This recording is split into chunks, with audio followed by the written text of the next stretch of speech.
Experian Premium costs $24.99 per month in 2026, which adds up to almost $300 a year. That makes it one of the pricier consumer credit monitoring subscriptions, especially when basic credit tracking is often free.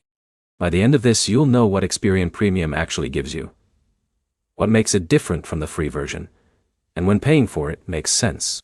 Here's the direct answer. Experian offers a free plan and a premium plan. The free plan gives you access to your Experian credit report, score tracking, and Experian Boost. That covers the basics. Premium is where the extra tools show up. At $24.99 a month, you get all 3 bureau reports and FICO scores. That's the big upgrade. Free only gives you 1 bureau.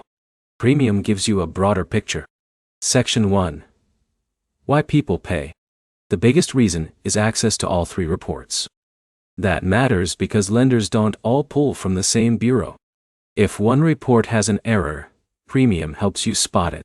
You also get identity theft monitoring and more fraud alerts. That adds another layer of protection. That's the practical value. Section 2. When it's worth it. If you are preparing for a mortgage, auto loan, or major credit application, Premium can be useful. That's because checking all 3 reports before applying can help you catch problems early. It also helps if you're actively rebuilding credit with cards from Capital One, or Discover and want deeper tracking. That's where paying can make sense.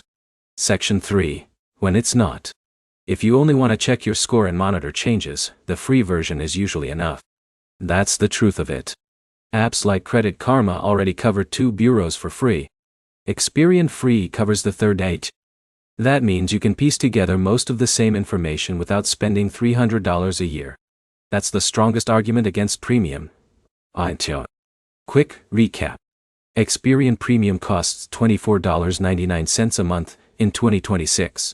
Its biggest value is 3 bureau FICO access and identity monitoring. The free version still covers the basics. Your next step is simple. Use the free plan first, then upgrade only if you're close to a major loan or need deeper monitoring.